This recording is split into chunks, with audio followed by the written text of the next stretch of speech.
हाँ, good morning future doctors. तो अपन ने बेटा जी एक cell the unit of life वाला चैप्टर स्टार्ट कर रखा था। उसके 3 लेक्चर बेटा जी हो गए थे। प्रीवियस लेक्चर में अपन ने एक तो प्लांट और एनिमल सेल्स के डिफरेंस के बारे में बात की थी, इजीली क्लियर हो गया। उसके बाद बच्चों अपन ने एक क्या उठाया था, नेक्स्ट डिफरेंस के बाद अपन ने बात की थी किसकी, shape and size of cell. तो अलग अलग सेल की साइज के बारे में बात कर रहे थे बच्चों कि यूकैरियोटिक सेल वहाँ लार्जेस्ट थी, देन बैक्टीरियल सेल आया था, फिर माइकोप्लाज्मा, देन वायरस और वायरोइड्स की बात की थी। फिर अपन ने शेप ऑफ सेल्स के बारे में बात की थी, अलग अलग सेल की शेप। अगला जो पॉइंट है बेटा जी लिखियो, स्ट्रक्चर ऑफ प्रोकैरियोटिक सेल। एक प्रोकैरियोटिक सेल की स्ट्रक्चर की बात करते हैं बेटा जी, स्ट्रक्चर ऑफ प्रोकैरियोटिक सेल। और जो अपने सिलेबस में दे रखी है बच्चों, उस प्रोकैरियोटिक सेल में हम अपन बात करेंगे एक बैक्टीरियल सेल की, जीवाणु कोशिका की। जब अपन ने प्रोकैरियोट और यूकैरियोट के डिफरेंस बता रहे थे ना बच्चों, तो वहां प्रोकैरियोट में किसको रखा था, मोनेरा आए थे, ब्लू ग्रीन एल्गी आई थी। मोनेरा में अपन किसको ऐड करते हैं, बैक्टीरिया। तो एक बैक्टीरिया की सेल से अपन बच्चों डिस्कस करेंगे किसके बारे में, प्रोकैरियोटिक सेल की स्ट्रक्चर के बारे में। अब इस प्रोकैरियोटिक सेल जिसमें आपने बैक्टीरिया सेल को लिया है बच्चों, इसको अपन कुछ पॉइंट के बेस पर, पहला एक इसमें अपन बात करेंगे सेल एनवेलप की, जिसको अपन बोल देते हैं कोशिका आवरण, कोशिका का आवरण। एक बेटा जी अपन इस सेल में बात करेंगे इसके साइटोप्लाज्म की, कि साइटोप्लाज्म में कौन कौन से साइटोप्लाज्मिक ऑर्गेनल्स बच्चों होते हैं, इनके बारे में अपन डिस्कस करेंगे। तो जब बात अपन सेल के स्ट्रक्चर की करेंगे तो एक तो बेटा जी इसका सेल एनवेलप, एनवेलप समझ गए ना, जिसको सेल बाउंड्री बोला था अपन ने, आउटर जो कवरिंग है बच्चों। देन सेल के अंदर जो साइटोप्लाज्म है उसमें कौन कौन से साइटोप्लाज्मिक ऑर्गेनल्स है, वो सारी बातें अपन इसमें डिस्कस करेंगे। तो पहले बच्चों पहला जो पॉइंट है वो अपन उठा रहे हैं इसका सेल एनवेलप, कोशिका का आवरण। तो जो बैक्टीरिया सेल है, सेल एनवेलप, देखो बच्चों बैक्टीरिया सेल में जो आउटर कवरिंग है वो किसकी बनी होगी, 3 ट्रिपल लेयर आती है सेल एनवेलप पर। 3 अलग अलग लेयर्स की बात करेंगे, 3 लेयर्ड स्ट्रक्चर, 3 स्तरीय संरचना। तो जो सेल का एनवेलप है बच्चों, जो सेल का बाह्य आवरण है वो 3 लेयर से मिलकर बना होता है। अब वो 3 लेयर कौन कौन सी है उसको समझने के लिए अपन ने ऐसे बता दिया कि मान लो ये बैक्टीरियल सेल की स्ट्रक्चर है, उसमें बेटा जी ट्रिपल कवरिंग है। एक इसकी सबसे आउटर मोस्ट कवरिंग, ये मान लो फर्स्ट, इसके बाद बेटा जी सेकेंड एक कवरिंग, ये इस कलर से अपन बता दें डबल कवरिंग, और फाइनली जो सबसे इनर मोस्ट है एक वो। तो बैक्टीरिया की जो सेल है उसकी 3 बच्चों 3 स्तरीय कवरिंग होती है, उसको आपने क्या कहा, सेल का एनवेलप या तो आवरण। अब जो सबसे आउटर है, जो बिल्कुल आउटर है बेटा जी, वो तो एक वर्ड यूज करेंगे अपन उसके लिए, ग्लाइकोकैलिक्स। कुछ वर्ड आते हैं, बार बार मैंने कहा पढ़ोगे, सुनोगे, लिखोगे, ये वर्ड अपने को याद हो जाएंगे। Outer glycocalyx. मिड में बेटा जी जो आएगा वो कहलाएगा सेल वॉल, कोशिका भित्ति। वैसे तो प्लांट में बताई थी ना, बैक्टीरिया में भी सेल वॉल होती है। सबसे इनर जो बेटा जी होगा दैट्स कॉल्ड सेल मेम्ब्रेन, कोशिका झिल्ली। और इन तीनों को कंबाइनली अपन क्या बोल देंगे, सेल एनवेलप। 1 बाय 1 इनको लेते हैं बच्चों। ग्लाइकोकैलिक्स क्या होता है, किसका बना होता है, देन अपन बात करेंगे सेल वॉल, कोशिका भित्ति, और फाइनली सेल मेम्ब्रेन। 3 वर्ड लिख दिए। तो ग्लाइकोकैलिक्स तो इन तीनों में बेटा जी क्या होगा, सबसे आउटर होगा। सेल वॉल इन तीनों में मिडल होगी, और सेल मेम्ब्रेन बेटा जी इसमें कौन सी हो गई, इनर हो गई। तो अगर अपन बैक्टीरियल सेल एनवेलप की बात करें, बैक्टीरिया की जो सेल है 3 स्तरों से घिरी रहती है। सबसे आउटर मोस्ट बेटा जी आया ग्लाइकोकैलिक्स, मिड में आया सेल वॉल, और सबसे अंदर की ओर आई सेल मेम्ब्रेन। तो सीक्वेंस आ जाती है। तो सबसे पहले बच्चों हम बात करेंगे इसकी ग्लाइकोकैलिक्स की। क्या है ग्लाइकोकैलिक्स? लिख लिए तीनों नाम। तो फर्स्ट बेटा जी वर्ड लिख लियो, ग्लाइकोकैलिक्स। क्या है, किसका बना है? ग्लाइकोकैलिक्स। ये लो फर्स्ट बेटा जी, जो सेल एनवेलोप में सबसे बाहर वाली जो लेयर है जिसको अपन ने क्या बोल दिया? ग्लाइकोकैलिक्स। बैक्टीरिया की एक विशेषता है ये। ग्लाइकोकैलिक्स बेटा जी एक्चुअल में composed of mucopolysaccharide, composed of mucopolysaccharide. सुने हैं क्या वर्ड ये? बायोमोलिक्यूल से कनेक्टेड। देखो क्या है, लिखो पहले, बात करते हैं, कुछ नए शब्द बच्चों आएंगे। कंपोज्ड ऑफ म्यूकोपॉलीसैकेराइड, म्यूकोपॉलीसैकेराइड से निर्मित होती है।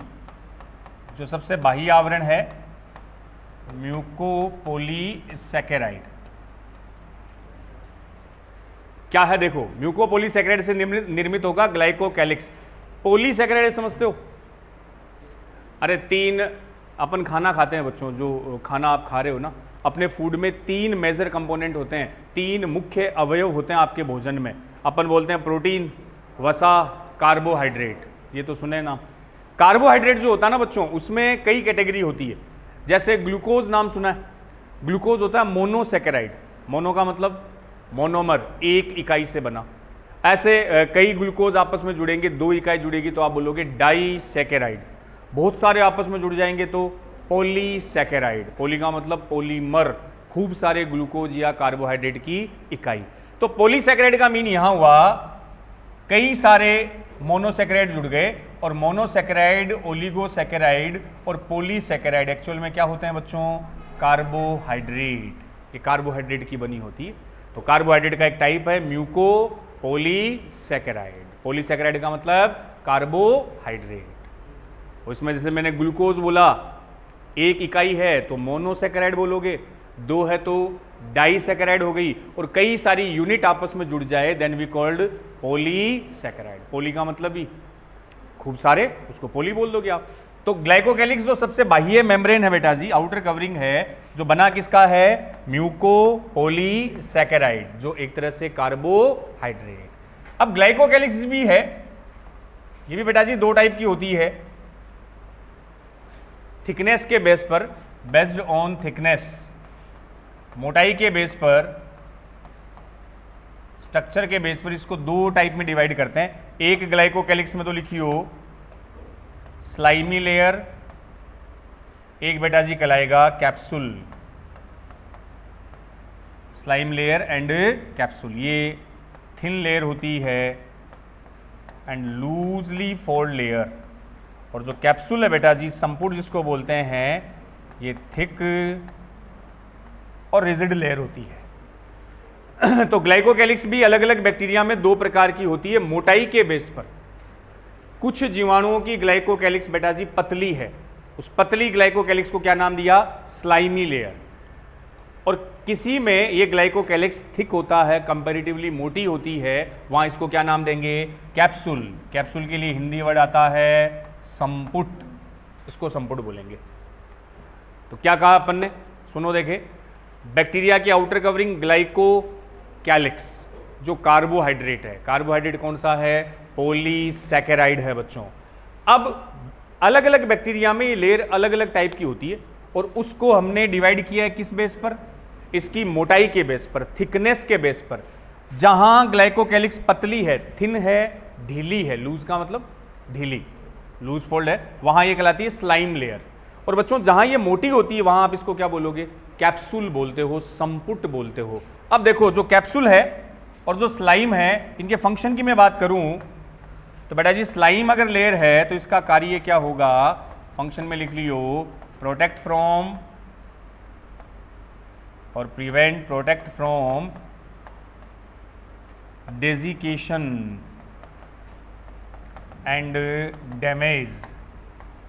तो ये बेटा जी जो स्लाइम है, डेजिकेशन का मतलब हो गया सूखने से जीवाणु को बचाती है, ड्राइनेस से बचाती है। Slime protect from desiccation and damage. Hindi में लिख लो, सूखने से, जीवाणु भित्ति को सूखने से बचाएगी। स्लाइमी होती है ना, स्लाइमी, चिपचिपा मान सकते हो, मोइस्ट मान सकते हो बच्चों, नम होती है। अरे जैसे मेंढक देखा आपने, फ्रॉग देखा, मेंढक देखा है क्या? और उसकी कभी पकड़ने की कोशिश की है बेटा जी? खाता नहीं है वैसे, कोई पॉइजनस नहीं होता, बिल्कुल उसके ऊपर एक चिपचिपा सा होता है, लसलसा सा, उसकी स्किन स्लाइमी होती है, चिपचिपी, जैसी अगर आप पकड़ने की कोशिश करो तो स्लिप हो जाएगा। तो वैसे सी स्लाइमी सी स्किन होती है, स्लाइमी सी कवरिंग है, और स्लाइम का बेनिफिट है सूखने से बचाएगा। सूखना मतलब डेजिकेशन। तो ये बैक्टीरिया को प्रोटेक्ट फ्रॉम डेजिकेशन और उसको डैमेज होने से बचाता है। ये किसका रोल है? स्लाइम लेयर का, जो थिन है, लूज है, और बैक्टीरिया को प्रोटेक्ट करेगा ड्राइनेस से, सूखने से बचाता है। दूसरी साइड में अपन ने लिखा कुछ बैक्टीरिया में कौन सी लेयर होती है? कैप्सूल। ये इसके कंपेयर बेटा जी, ये तो जैसे मान लो थिन है, लूज है, थिन और लूज। इधर वाली ये जो लेयर है बेटा जी, ये हमने मान लिया ये थिक है, ये लेयर कंपैरेटिवली क्या होगी? थिक होगी। अब इसका रोल क्या है? इसका फंक्शन है बेटा जी, ये मेनली कैप्सूल का फंक्शन लिख लियो, प्रोटेक्ट फ्रॉम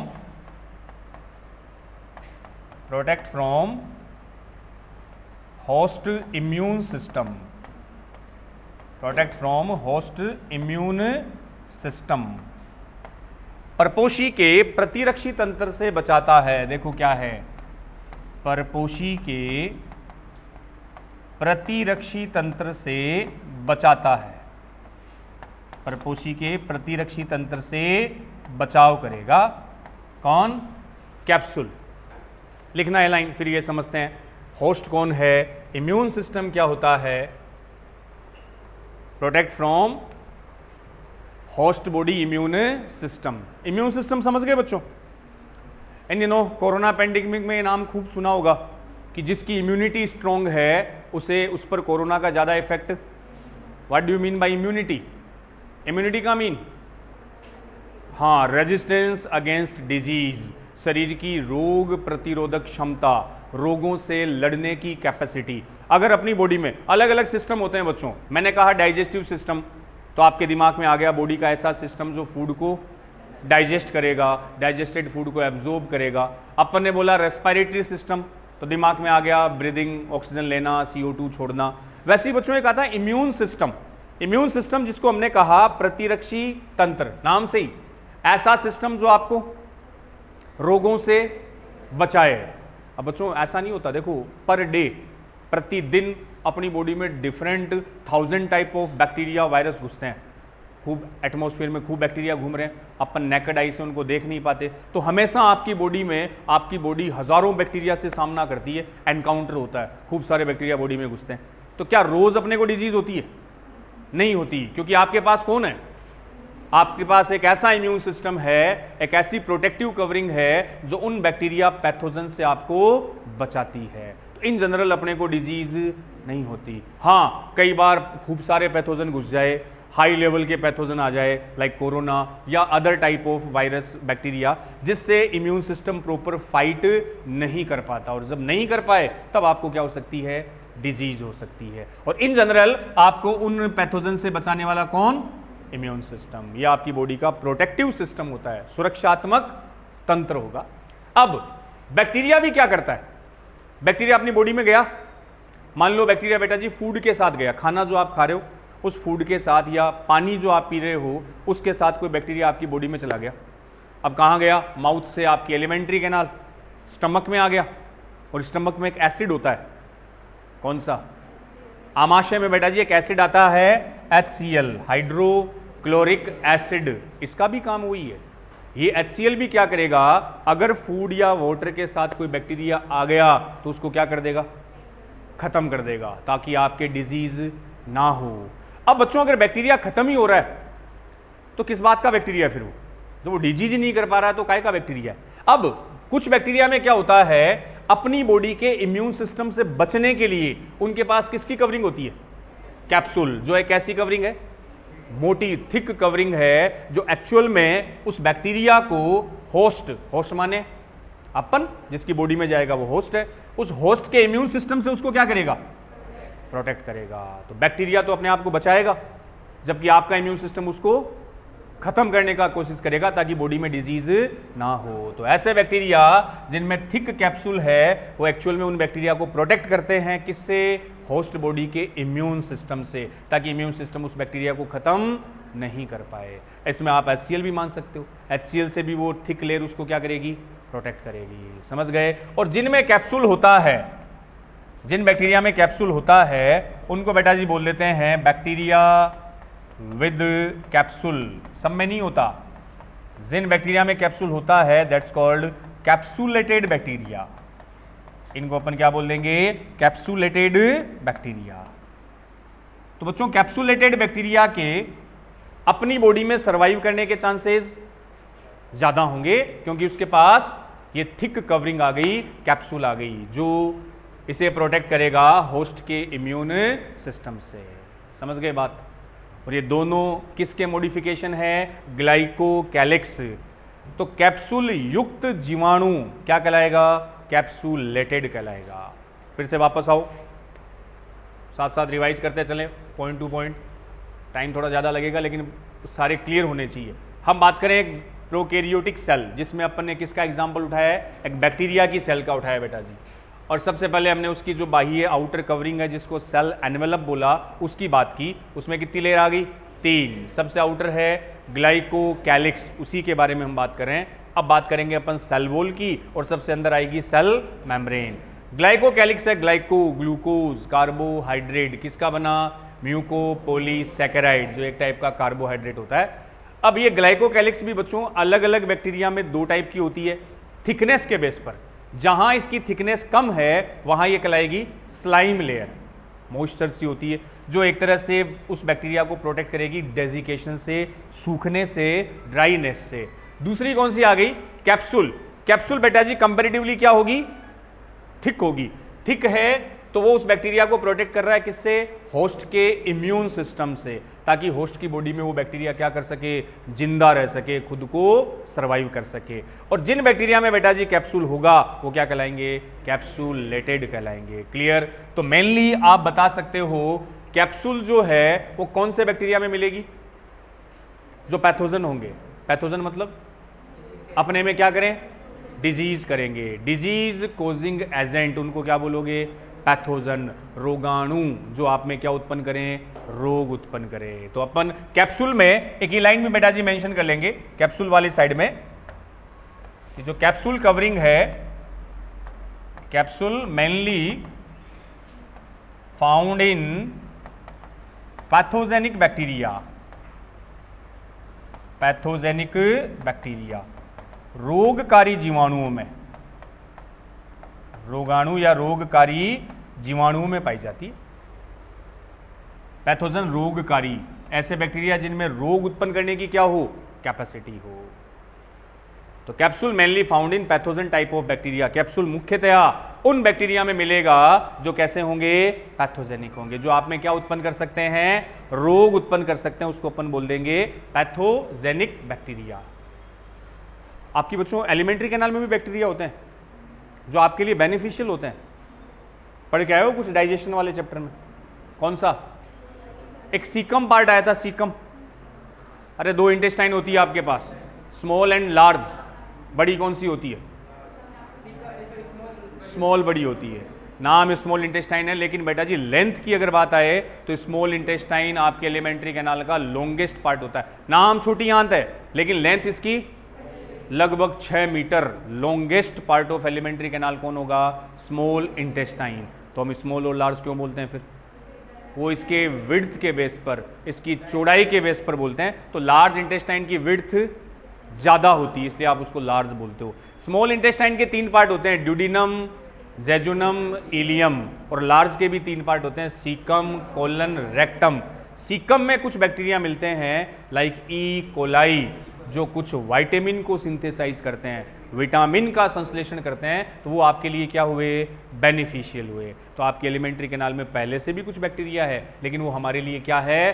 फायदेमंद है। कुछ विटामिन को संश्लेषित करते हैं, वो अलग बात। चलो, तो ये पहली बेटा जी कवरिंग आ गई, ग्लाइकोकैलिक्स। उसके दोनों पार्ट आपने पढ़ लिए, स्लाइम लेयर भी पढ़ ली और कैप्सूल की भी बात कर ली। सेकंड बेटा जी बात करते हैं अपन ग्लाइकोकैलिक्स के बाद जो मिड लेयर है वो सेल वॉल। कोशिका भित्ति, मिड लेयर आप मेंशन कर लो सेल वॉल, जिसको अपन बोलेंगे कोशिका भित्ति। ये मिड लेयर ऑफ बैक्टीरिया में आ जाएगा एनवेलप में। तो सेल वॉल में बेटा जी मेंशन कर लियो मिड लेयर, ये सेल वॉल आ गई। और जो सेल वॉल है बच्चों वो कंपोज्ड ऑफ, वो बनी होती है कंपोज्ड ऑफ, ये तो जब आप बायोलॉजिकल क्लासिफिकेशन पढ़ रहे उसमें बैक्टीरिया हो गया था ना, मोनेरा, वहां है वर्ड ये पेप्टाइडोग्लाइकेन सुना है बस। तो mid layer composed of peptidoglycan, नए वाले बच्चों के लिए फर्स्ट टाइम वर्ड आ रहे हैं पेप्टाइडोग्लाइकेन। केमिकल होते हैं बच्चों अलग अलग, जैसे वो म्यूकोपोलीसैकेराइड था, ये भी कार्बोहाइड्रेट ही होता है, नाम है इसका पेप्टाइडोग्लाइकेन। इंपॉर्टेंट है बैक्टीरिया के रेफरेंस में, पेप्टाइडोग्लाइकेन, पेप्टाइडोग्लाइकेन। तो जो मिड लेयर ऑफ बैक्टीरिया है वो भी बच्चों एक केमिकल, एक कार्बोहाइड्रेट से निर्मित है, जिसे हमने नाम दिया पेप्टाइडोग्लाइकेन। इंपॉर्टेंट केमिकल है पेप्टाइडोग्लाइकेन। अब पेप्टाइडोग्लाइकेन में बच्चों दो चीजें आती है, एक तो हम लिखते हैं नाग, एक आता है नाम। आया था कुछ नाग और नाम फुल फॉर्म देखियो, एन एसिटिल ग्लूकोसेमाइन लिखो देखे, और नाम आएगा N acetyl muramic acid. Chemical होते हैं, इनसे मॉडिफाइड होता है, रूपांतरित होता है। नाग की फुल फॉर्म है एन एसिटिल ग्लूकोसेमाइन, कार्बोहाइड्रेट के साथ एमाइन आ गया, एमिनो एसिड ये, और एन एसिटिल म्यूरामिक एसिड। इन दोनों के मिलने से बच्चों एक जो स्ट्रक्चर बनती है दैट्स कॉल्ड पेप्टाइडोग्लाइकेन।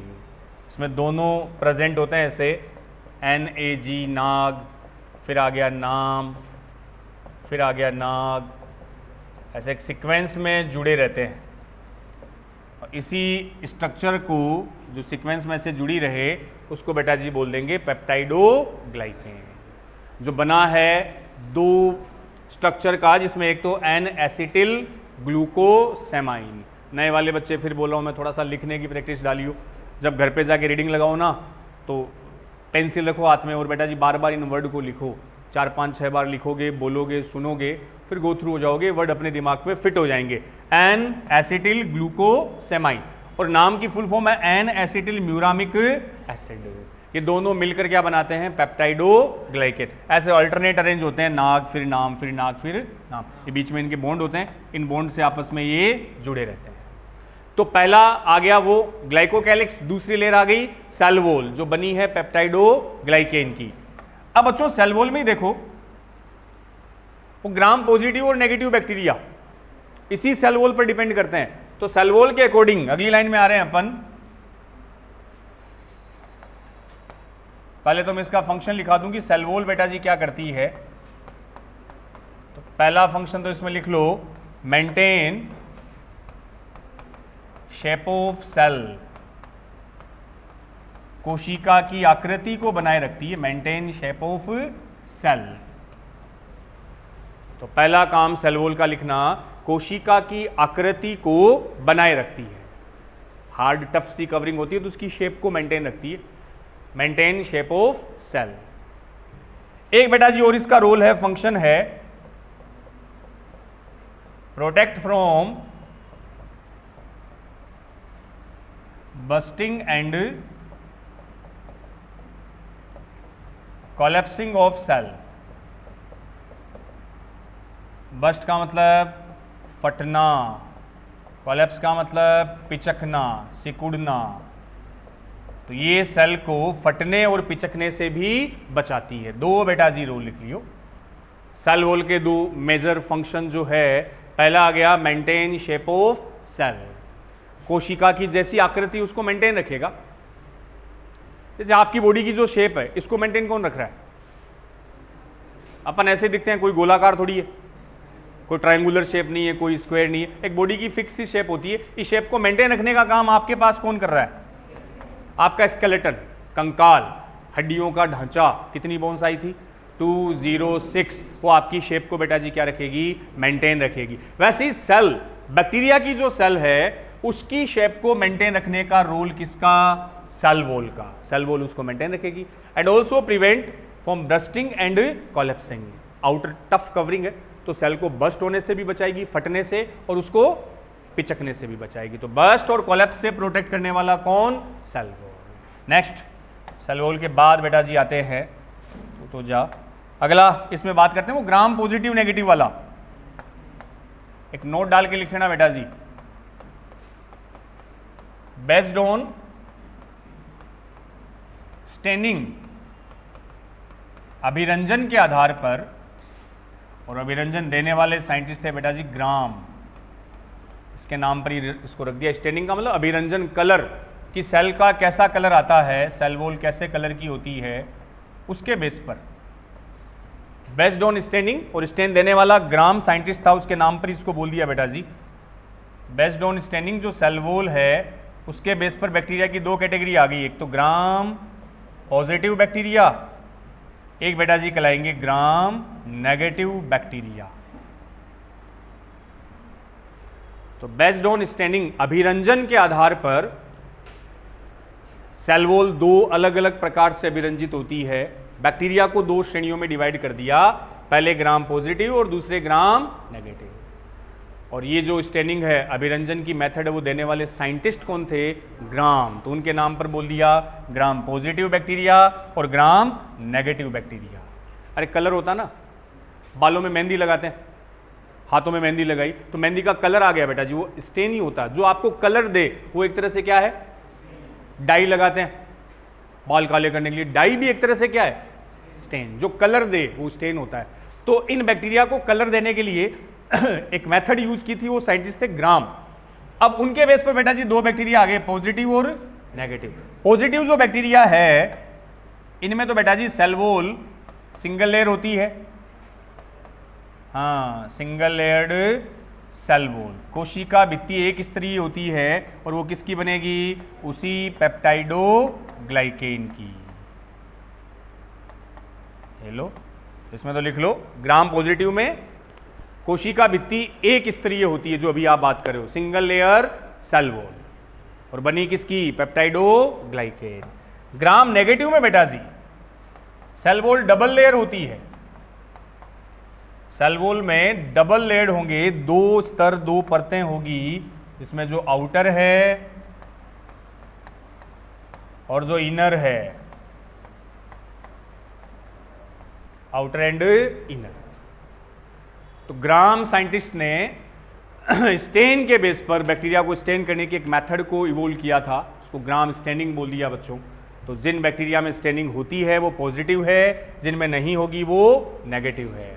पॉजिटिव वाले बैक्टीरिया में सेल वॉल की एक ही लेयर है और वो लेयर वही उसी सेल वॉल किसकी बनी है? Peptidoglycan.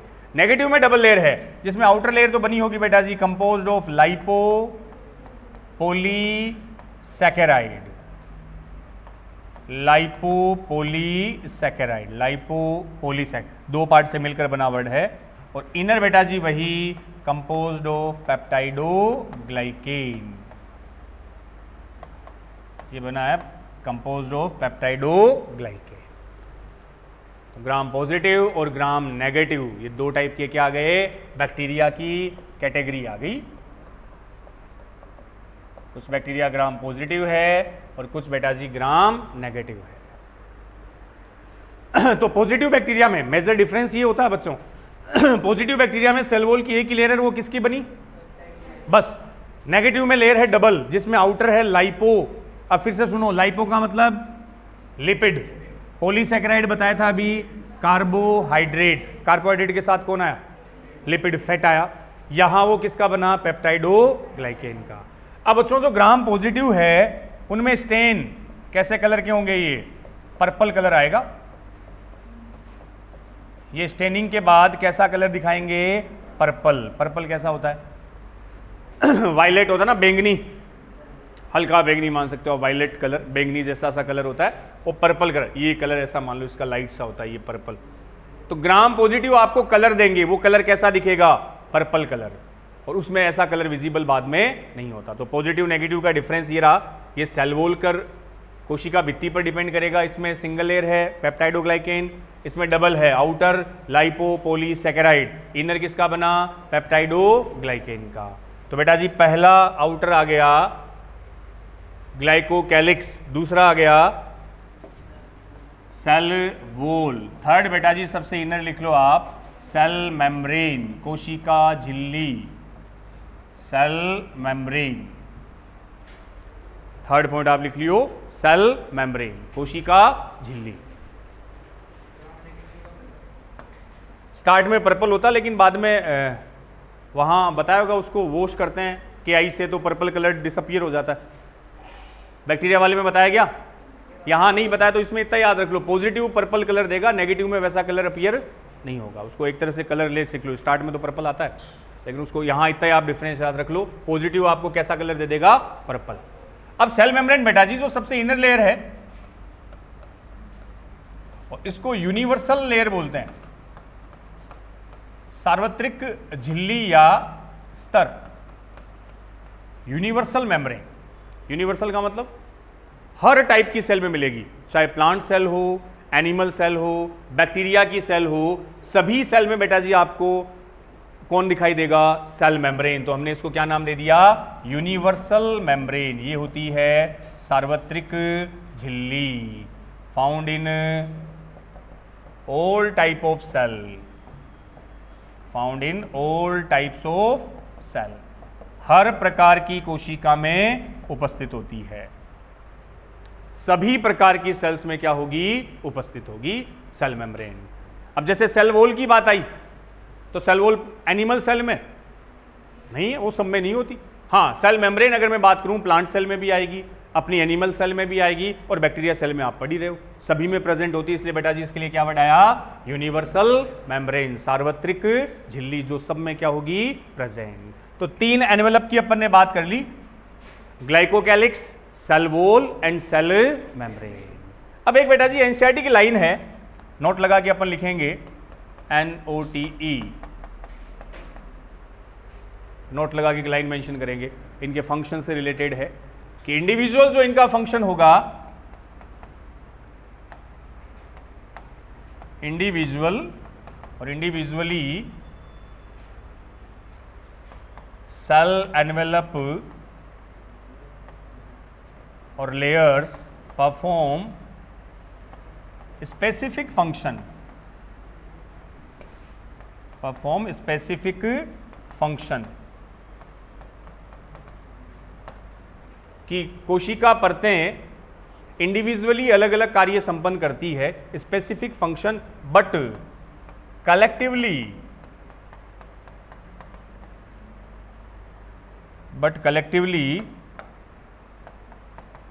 Function as a protective covering, सुरक्षात्मक आवरण की तरह कार्य करती है। क्या कहा अपन ने कि इंडिविजुअली ऑल सेल मेम्ब्रेन्स और layer perform specific function but collectively functions as a protective covering. तो ये जो सेल की बच्चों तीनों परतें थी, कोशिका आवरण के तीनों स्तर अलग अलग, इंडिविजुअली तो अलग अलग कार्य संपन्न करती है, बट एक साथ ये क्या बनाएगी, प्रोटेक्टिव कवरिंग, बट एक साथ ये सुरक्षात्मक आवरण का निर्माण करेगी। अगर तीनों को बेटा जी अपन एक साथ बोले हैं तो तीनों बैक्टीरिया के लिए कैसा आवरण बना रही है, प्रोटेक्टिव कवरिंग। और इंडिविजुअली इन सब का काम क्या रहेगा, अलग अलग। जैसे ग्लाइकोकैलिक्स का आया तो अभी बता दिया था अपन ने, स्लाइम लेयर है तो सूखने से बचा रही है। सेल वॉल का काम था सेल की शेप को क्या रखना, मेंटेन रखना, ये एक तरह से इसकी आउटर कवरिंग फॉर्म करती है। तो इंडिविजुअली इन सब लेयर्स का काम क्या है, स्पेसिफिक है, विशेष कार्य संपन्न करती है। बट बेटा जी आपसे पूछे कि पूरे सेल एनवेलप का काम क्या है, एक साथ अगर पूछे, कलेक्टिवली पूछे, तो ये तीनों क्या करेगी, protective covering, function as a protective covering, जो बैक्टीरिया का क्या बना रही है, सुरक्षात्मक आवरण। तो ये पहला पॉइंट इसमें आ गया, सेल एनवेलप। सेकंड बेटा जी स्ट्रक्चर में अपन ने सेकंड नंबर पे क्या लिखा था, साइटो साइटोप्लाज्म। तो दूसरा इसका पार्ट लिख लियो, कोशिका द्रव्य साइटोप्लाज्म। तो प्रोकैरियोट सेल की जब बात कर रहे थे तो उसमें 2 पॉइंट आपको लिखाए थे, पहला सेल एनवेलप की बात आ गई और दूसरा आप हेडिंग डाल दो साइटोप्लाज्म। साइटोप्लाज्म में याद करो प्रोकैरियोट यूकैरियोट में डिफरेंस लिख रहे थे तो बताया था सेल ऑर्गेनल में कौन से मिलेंगे, मेम्ब्रेन बाउंड सेल ऑर्गेनल होंगे कि नहीं। प्रोकैरियोट में झिल्ली युक्त कोशिकांग नहीं होते। तो पहली लाइन ही आ गई, मेम्ब्रेन बाउंड ऑर्गेनल्स क्या होंगे, एब्सेंट होंगे बेटा जी। झिल्ली युक्त कोशिकांग अनुपस्थित होते हैं। अरे 2 आए थे ना, सिंगल मेम्ब्रेन और डबल मेम्ब्रेन। सिंगल में कौन से बताए थे बेटा जी, बोलो। एकल झिल्ली वाले कोशिकांग कौन से थे, अरे ईआर आया, गोल्जी बॉडी आया, लाइजोसोम आया। डबल मेम्ब्रेन में आया था माइटोकॉन्ड्रिया, क्लोरोप्लास्ट। ये सारे इनमें क्या रहेंगे, एब्सेंट। मेम्ब्रेन लेस प्रेजेंट होते हैं, बिना मेम्ब्रेन वाले कौन से थे, राइबोसोम, सेंट्रियोल। अब सेंट्रियोल आपको बताया था प्लांट सेल में एब्सेंट होता है, सेंट्रियोल और एस्टल रेज, वो वहाँ डिफरेंस में डिस्कस कर लिया था। तो मेम्ब्रेन बाउंड ऑर्गेनल्स नहीं होंगे क्योंकि हम प्रोकैरियोट की बात कर रहे हैं। अब होगा क्या क्या, तो सेल में बेटा जी आपको बताया था इसमें मिलने वाली स्ट्रक्चर में फर्स्ट लिख लो, साइटोप्लाज्म में न्यूक्लियोइड आया था, याद आया। न्यूक्लियोइड क्या था, प्रोकैरियोट में न्यूक्लियोइड किसको बोला था, अरे DNA, double standard circular DNA क्या कहला रहा था, न्यूक्लियोइड। प्रोकैरियोट में न्यूक्लियस होता है कि नहीं, प्रीमिटिव। प्रो का मतलब ही कैसा था, प्रीमिटिव, और उसी को अपने क्या नाम दिया था बेटा जी, न्यूक्लियोइड। तो न्यूक्लियोइड में मेंशन कर लो प्रीमिटिव न्यूक्लियस, प्रीमिटिव न्यूक्लियस, आदिम केंद्रक। और आदिम बताया था बेटा जी आपको अल्प विकसित।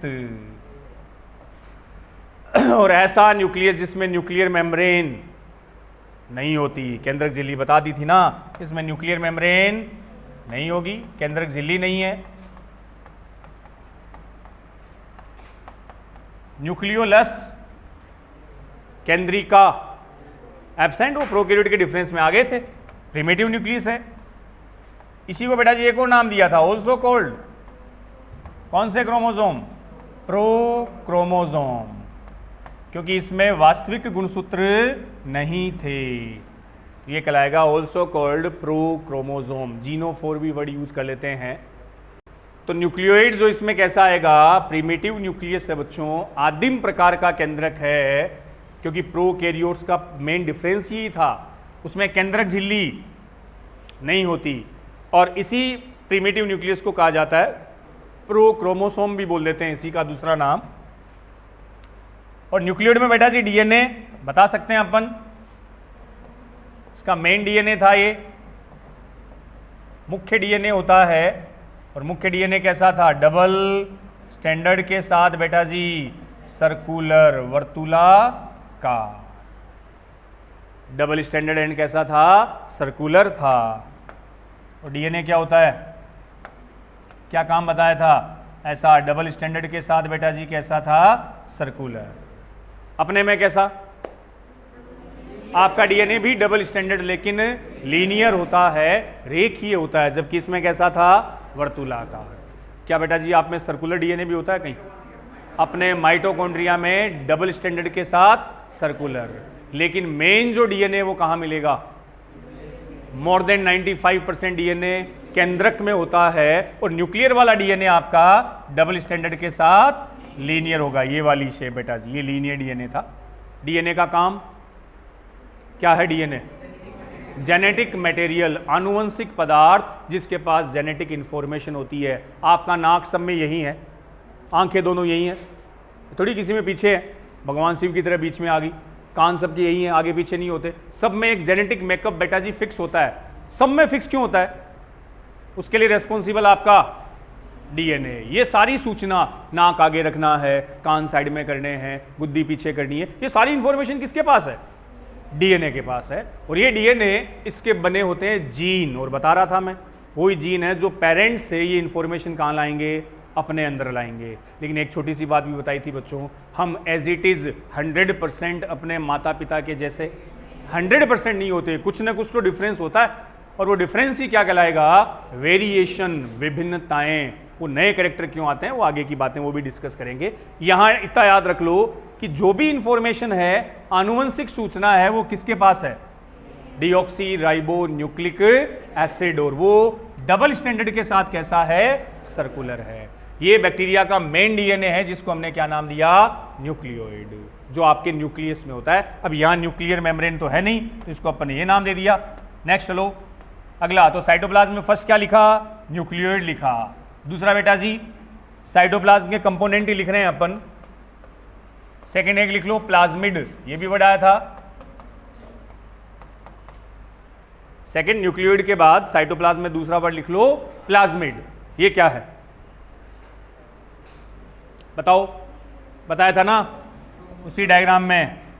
भाई बैक्टीरिया का मेन डीएनए तो ये रहा बच्चों, वो जो आप न्यूक्लियोइड बोल रहे थे तो इसका मुख्य डीएनए मेन डीएनए है।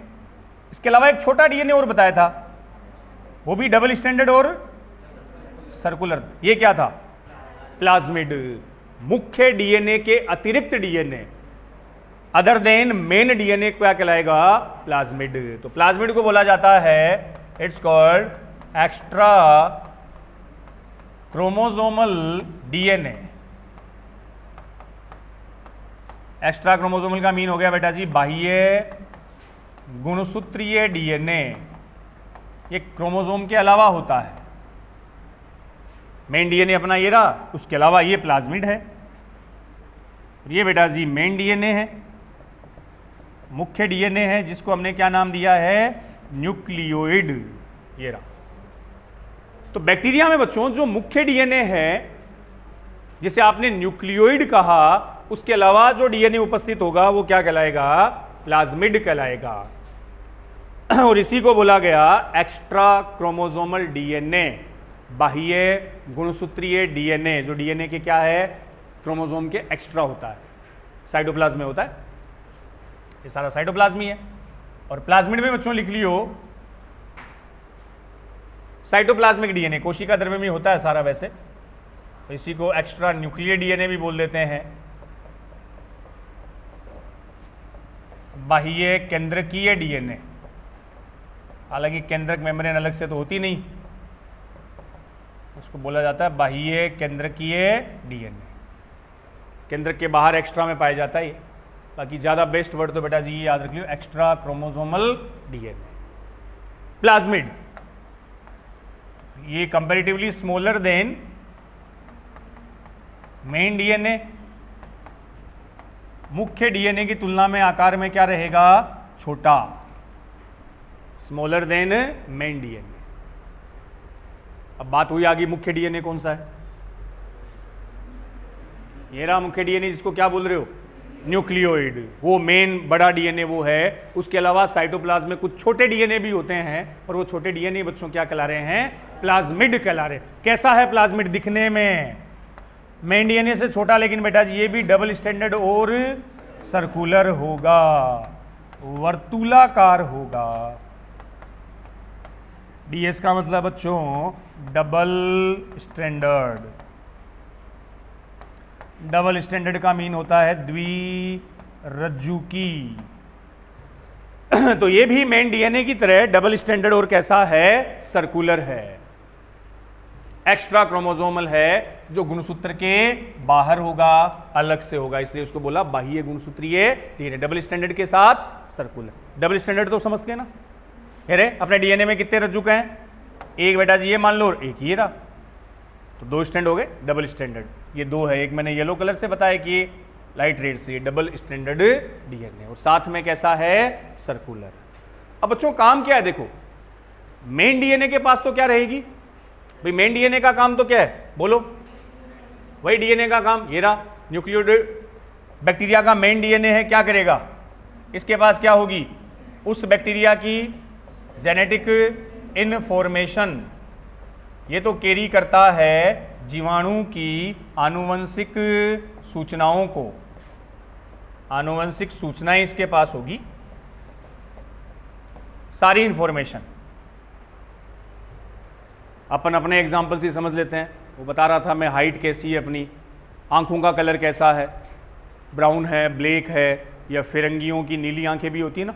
देखिए अपने बाल कैसे हैं, सीधे हैं, स्ट्रेट है, कि वो वेस्ट इंडीज़ वाले करली हेयर है, होता है ना उलझे हुए, मक्खी फंस जाए तो मर के ही बाहर आए, होता है ना करली हेयर घुमावदार। ये सारे जो जितने भी कैरेक्टर है, आपका कलर कैसा है, सारे, फिंगर कितनी है, 5 है कि ऋतिक रोशन की तरह 6 फिंगर है, वो भी एक कैरेक्टर है बेटा जी। ऋतिक रोशन में एक अंगूठा एक्स्ट्रा है, पता ना। तो सारे ईच एंड एवरी कैरेक्टर, शरीर के सारे लक्षण कंट्रोल्ड बाई, मैं बोलता हूं जीन, और जीन बना किसका, डीएनए। वो सारी सूचना यही डीएनए रखेगा, सब कुछ इंफॉर्मेशन डीएनए के पास स्टोर है। डीएनए मेमोरी कार्ड की तरह है, जितनी टीबी जीबी में स्टोरेज आपके पास सारी स्टोर होती है, और वो अगली जनरेशन पे क्या होती रहेगी, ट्रांसफर होती रहेगी, पीढ़ी दर पीढ़ी क्या होती रहेगी, ट्रांसफर, वो कैरेक्टर ट्रांसफर होते रहेंगे। तो बैक्टीरिया का जो मेन डीएनए वो कौन है, तो बैक्टीरिया की जो मेन इंफॉर्मेशन है, जेनेटिक इंफॉर्मेशन है, वो बेटा जी किसके पास है, न्यूक्लियोइड। तो फिर प्लाज्मिड का क्या काम है, ये क्या कर रहा है, ये भी डीएनए ही है, लेकिन मेन डीएनए के अलावा है, एक्स्ट्रा है। तो इसका काम बेटा जी क्या है, इसका भी काम है, डीएनए तो कुछ तो करेगा ही, क्या करता है अपन उसकी बात करें तो इसी में प्लाज्मिड में लिख लेना टाइप्स ऑफ प्लाज्मिड, प्लाज्मिड के प्रकार, उसी में इसके फंक्शन समझ आएंगे बच्चों। टाइप्स ऑफ प्लाज्मिड, प्लाज्मिड के प्रकार, क्या करते हैं प्लाज्मिड, होता डीएनए ही है, क्या काम करेगा, तो इसके पास भी कुछ न कुछ तो इंफॉर्मेशन बेटा जी है। वैसे तो कई टाइप के होते हैं, यहां मैं आपको 2 टाइप के प्लाज्मिड बता रहा हूं। फर्स्ट, एक तो लिख लो आर प्लाज्मिड, फर्स्ट मेंशन कर लियो बच्चों आर प्लाज्मिड, और एक एफ प्लाज्मिड, आर प्लाज्मिड, और सेकंड वर्ड मेंशन कर लियो F plasmid, R and F. R माने, आर की फुल फॉर्म बेटा जी रेजिस्टेंस प्लाज्मिड, रेजिस्टेंस प्लाज्मिड, इनको बोलते हैं प्रतिरोधी। एफ का मीन फर्टिलिटी प्लाज्मिड, फर्टाइल, जननक्षम प्लाज्मिड। ये प्लाज्मिड के नाम है उनके फंक्शन के अकॉर्डिंग, प्लाज्मिड क्या करता है। और प्लाज्मिड जब वर्ड आए तो दिमाग में आपके आना चाहिए एक डीएनए, कैसा डीएनए, डबल स्टैंडर्ड, और साथ में कैसा, सर्कुलर, जो बैक्टीरिया के मेन डीएनए के अलावा होता है, और सारी इंफॉर्मेशन आपके मेन डीएनए के पास है। उसके अलावा ये छोटे डीएनए जो अलग काम करते हैं, वो क्या करते हैं अपन समझ रहे हैं। पहला वर्ड लिखा बेटा जी मैंने रेजिस्टेंस। अब इसको समझो, जो बैक्टीरिया होते हैं ना भाई, बैक्टीरिया की कोई डिजीज अपने को हो गई, कोई बैक्टीरियल डिजीज हो गई, एनी एग्जाम्पल ध्यान है कोई बैक्टीरियल डिजीज का, बैक्टीरिया से होने वाली कोई डिजीज जानते हो आप, हैजा सुना है, हैजा, डायरिया बोलते हैं अपन, उल्टी दस्त हो गए, अतिसार हो गया, बैक्टीरियल होते हैं। हैजा को बोलते हैं कोलेरा, उसका बैक्टीरिया विब्रियो कोलेरी। अरे टिटेनस सुना होगा, क्लोस्ट्रीडियम टिटेनी बैक्टीरिया है। ऐसी डायरिया में आता है ई कोलाई, ये कुछ बैक्टीरिया है बेटा जी जो अपने के बॉडी के अंदर क्या करते हैं, डिजीज करते हैं, कोई भी डिजीज अलग अलग बैक्टीरिया से। अब जब अपने को बैक्टीरियल डिजीज होते हैं तो डॉक्टर आपको एक मेडिसिन देता है, फिक्स मेडिसिन होती है बैक्टीरियल डिजीज से बचने के लिए, हम बोलते हैं उसको एंटीबायोटिक। वर्ड सुना है, एंटीबायोटिक। एंटीबायोटिक बेटा जी बोला जाता है प्रतिजैविक, एंटीबायोटिक का हिंदी नाम है प्रतिजैविक। तो कोई भी बैक्टीरियल डिजीज अगर आपको होती है तो एक मेडिसिन चलती है आपके, एंटीबायोटिक।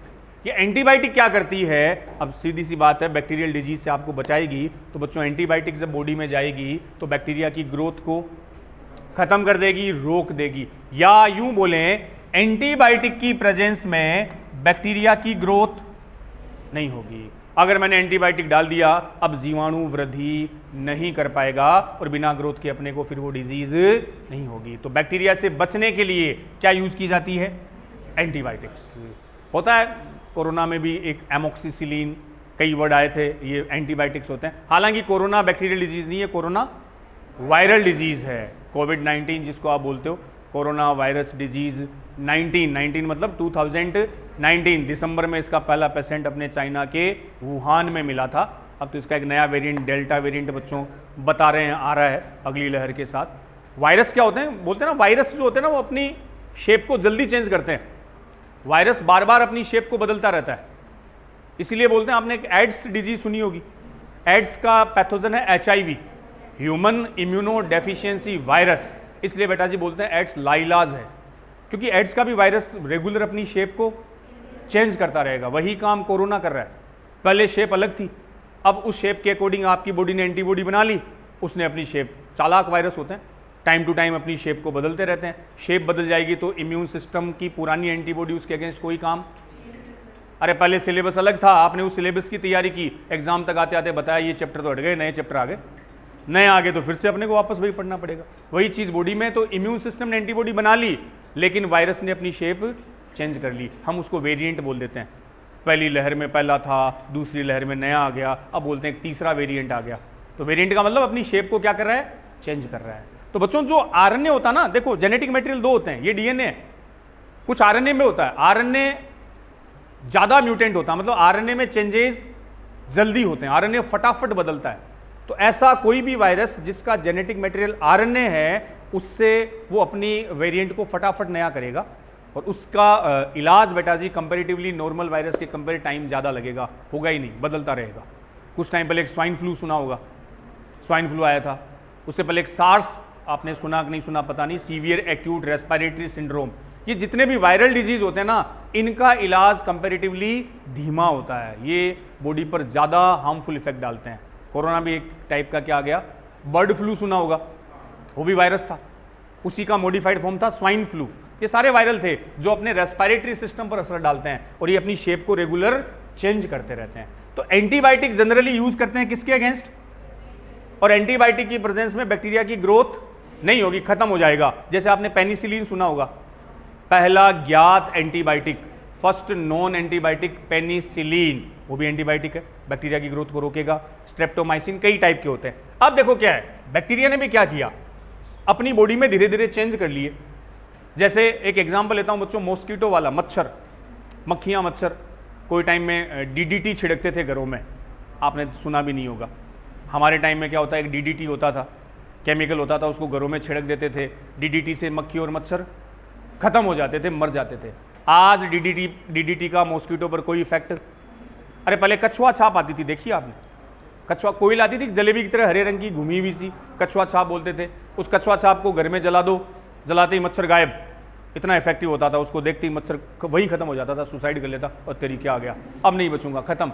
लेकिन धीरे धीरे बेटा जी उस कछुआ छाप के अगेंस्ट मॉस्किटो ने क्या डेवलप कर ली, रेजिस्टेंस कैपेसिटी, उनकी बॉडी में चेंज आ गए, उन्होंने कछुआ छाप के अगेंस्ट खुद को प्रतिरोधी बना लिया। अब अगर आप कछुआ छाप लगाओगे घर में, रूम में, कोई इफेक्ट नहीं पड़ेगा, मच्छर उसको देखेगा और पास में हो रहेगा, बैठेगा ऊपर आगे, चलो पार्टी सार्टी करते हैं, वहां बैठ के करेंगे, कोई बॉडी पर इफेक्ट, क्योंकि रेजिस्टेंस हो गए।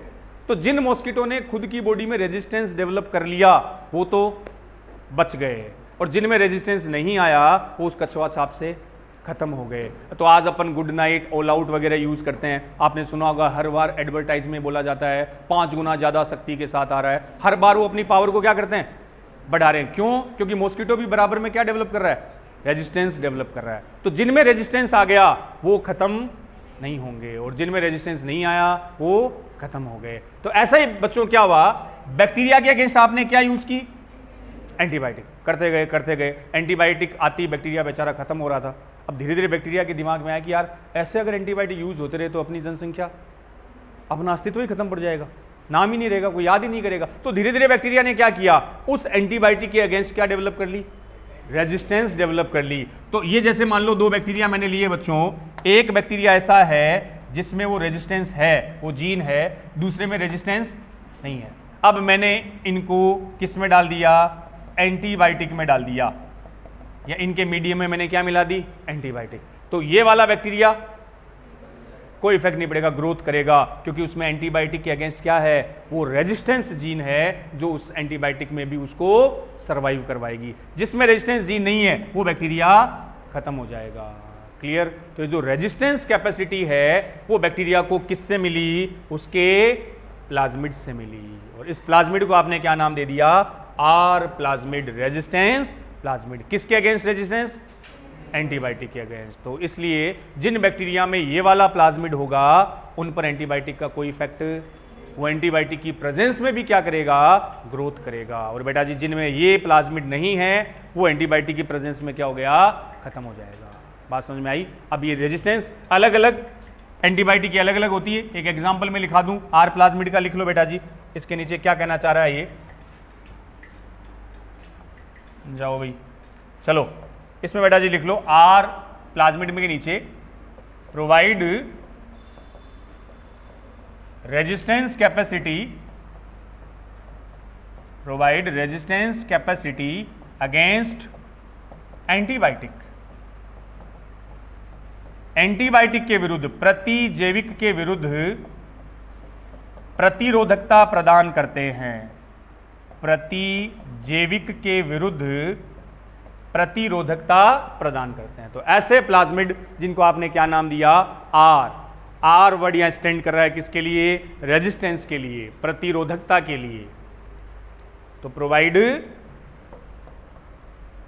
रेजिस्टेंस कैपेसिटी अगेंस्ट एंटीबायोटिक, तो प्रतिजैविक के विरुद्ध क्या प्रदान करेगा, प्रतिरोधकता प्रदान करेगा। जैसे एक एग्जांपल लिखा मैंने, AMPR, इनको ऐसे रिप्रेजेंट करते हैं बच्चों, AMPR, आर लग गया ना ऊपर, आर का मतलब कौन है, रेजिस्टेंस। AMP याद रख सकते हो तो बच्चों, रेजिस्टेंस अगेंस्ट, AMP का फुल फॉर्म है एम्पीसिलिन। एम्पीसिलिन एक प्रकार का क्या है, एंटीबायोटिक, अलग अलग होते हैं एंटीबायोटिक, आपने पेनिसिलिन पढ़ा है बेटा जी, वैसे एक होता है एम्पीसिलिन। तो जिस बैक्टीरिया में ये वाला रेजिस्टेंस प्लाज्मिड होगा तो वो बैक्टीरिया किसकी प्रेजेंस में ग्रोथ कर लेगा, कौन सी एंटीबायोटिक। अगर मैं एम्पीसिलिन डाल भी दूं तो बैक्टीरिया खत्म नहीं होगा, क्योंकि उसके पास क्या है, रेजिस्टेंस है, किसके अगेंस्ट, एम्पीसिलिन के अगेंस्ट। तो एम्पीसिलिन, इसके ऊपर मैंने लिखा R, resistance against ampicillin antibiotic. Clear. दूसरा बेटा जी, दूसरे प्लाज्मिड पे आओ, F plasmid, fertility, sex plasmid बोलते हैं इसको, फर्टिलिटी से रिलेटेड है। इसके बेस पर बेटा जी ये बैक्टीरिया को क्लासिफाइड करते हैं, दो टाइप के बैक्टीरिया होते हैं, एक तो F+, एक होते हैं F-। F+ और F-। देखो क्या है, F+ का मतलब तो डोनर या मेल बैक्टीरिया, F- बेटा जी बोलते हैं रेसिपिएंट या फीमेल बैक्टीरिया। रेसिपिएंट को बोला जाता है ग्राही, डोनर अपन बोलते हैं दाता, देने वाला दाता और ग्रहण करने वाला ग्राही। तो दो टाइप के हैं बेटा जी, F+ और F-। पॉजिटिव तो बैक्टीरिया वो हो गए जिनमें F प्लाज्मिड प्रेजेंट है, बैक्टीरिया विद F प्लाज्मिड, जिनमें F प्लाज्मिड होगा। और जो रेसिपिएंट है बेटा जी वो बैक्टीरिया विदाउट F प्लाज्मिड, इनमें F प्लाज्मिड नहीं होता। लिखो, बात करते हैं। तो F+ तो उन बैक्टीरिया को बोला जिन बैक्टीरिया में F प्लाज्मिड उपस्थित होगा, बैक्टीरिया विद, इसी के ऊपर एरो लग रहा है, ये किसको बताते हो आप, विद के लिए बेटा जी ये सिंबल आता है, बैक्टीरिया विद F प्लाज्मिड। ऐसे बैक्टीरिया जिसमें F प्लाज्मिड है उसको मैं बोल दूंगा F+ डोनर। और जिन बैक्टीरिया में बेटा जी F प्लाज्मिड नहीं है वो कहलाएगा F- या रेसिपिएंट, ग्राही, ग्रहण करने वाले। तो बैक्टीरिया की फर्टिलिटी ये सेक्स को डिटरमाइन करते हैं, सेक्स डिटर्मिनेशन ऑफ बैक्टीरिया, लिंग निर्धारण, सेक्स डिटर्मिनेशन के लिए बेटा जी वर्ड आएगा लिंग निर्धारण। इन जनरल बोल सकते हैं मेल और फीमेल कौन सा है, हाँ प्लस को मेल बोला जा सकता है। ऐसा बैक्टीरिया जिसमें F प्लाज्मिड है और जिसमें नहीं है वो इसको फीमेल रिप्रेजेंट कर सकते हैं। तो सेक्स को डिटरमाइन किया जाता है कि कौन मेल है कौन फीमेल है, वो किस पर बेस्ड होगा, F प्लाज्मिड पे, फर्टिलिटी, जननक्षम। तो जिसके पास बेटा जी F प्लाज्मिड है उस बैक्टीरिया को मैंने कहा मेल और F+। जिसके पास F प्लाज्मिड नहीं है वो F-, रेसिपिएंट और फीमेल। अब डोनर रेसिपिएंट का मतलब ये होता है, जैसे बैक्टीरिया में आपने वहाँ रिप्रोडक्शन की मेथड पढ़ी होगी तो बेटा जी कॉन्जुगेशन वर्ड आया होगा, जैसे मान लो ये एक F प्लाज्मिड है, या ऐसे समझाने के लिए बता दूं मैं पहले कि जैसे दो बैक्टीरिया है, ये बेटा जी बोल दिया F पॉजिटिव, एक बैक्टीरिया अपन ने मान लिया F नेगेटिव। तो पॉजिटिव का मतलब जिसमें कौन हो, ये मान लो F प्लाज्मिड है, F प्लाज्मिड, ये F प्लाज्मिड है, और जिसमें F प्लाज्मिड नहीं है वो F नेगेटिव। अब होगा क्या बच्चों, कॉन्जुगेशन के टाइम ये जो पॉजिटिव वाला है वो बैक्टीरिया इस F प्लाज्मिड का कुछ पार्ट किसको दे देगा, इस नेगेटिव को दे देगा। During copulation conjugation F plasmid का कुछ पार्ट किसमें चला गया, इसमें, तो जिसमें आ गया अब ये भी क्या बन जाएगा, F पॉजिटिव। बात समझ रहे हो ना, जिसके पास F प्लाज्मिड है वो तो डोनर पॉजिटिव, जिसके पास नहीं है वो नेगेटिव। अब बच्चों जिसके पास F प्लाज्मिड है वो अपने F प्लाज्मिड का कुछ पार्ट किसको दे देगा, नेगेटिव को दे देगा। तो नेगेटिव में F क्या आ गया, F प्लाज्मिड आ गया, आती नेगेटिव भी क्या बन जाएगा, पॉजिटिव बन जाएगा। तो जो दे रहा है डोनर, जो ले रहा है रेसिपिएंट। समझ गए। तो बैक्टीरिया में सेक्स डिटरमाइन, बैक्टीरिया की लिंग का निर्धारण कौन करेगा, F प्लाज्मिड करेगा। जिन बैक्टीरिया में F प्लाज्मिड होगा उसे आप मेल रिप्रेजेंट कर सकते हो, जिसमें नहीं होगा वो फीमेल बैक्टीरिया, F नेगेटिव या रेसिपिएंट। तो यहां हमने बात की प्लाज्मिड की बच्चों। प्लाज्मिड भी एक डीएनए है, डबल स्टैंडर्ड सर्कुलर डीएनए है। हालांकि ये बैक्टीरिया का मेन डीएनए नहीं होता। मेन डीएनए को आप क्या कहते हो, न्यूक्लियोइड, जिसके पास बैक्टीरिया की क्या है, जेनेटिक इन्फॉर्मेशन। तो प्लाज्मिड के पास क्या है, तो उसके अपने दो टाइप पड़े और उनके अकॉर्डिंग फंक्शन आ गया। कुछ प्लाज्मिड बेटा जी आर प्लाज्मिड होते हैं, जिनके पास एंटीबायोटिक के अगेंस्ट क्या होगी, रेजिस्टेंस होगी। तो एंटीबायोटिक की प्रेजेंस में वो क्या करेंगे, ग्रोथ करेंगे। और एफ का मतलब फर्टिलिटी प्लाज्मिड, जो सेक्स को डिटरमाइन करेंगे, बैक्टीरिया की लिंग का निर्धारण करते हैं। तो पहला पॉइंट आ गया न्यूक्लियोइड, दूसरा आ गया प्लाज्मिड, तीसरा बेटा जी लिख लो साइटोप्लाज्म में चल रहे हैं अपन, राइबोसोम। साइटोप्लाज्म में अगला आप लिख लियो राइबोसोम। तो फर्स्ट अपन ने बात कर ली न्यूक्लियोइड की,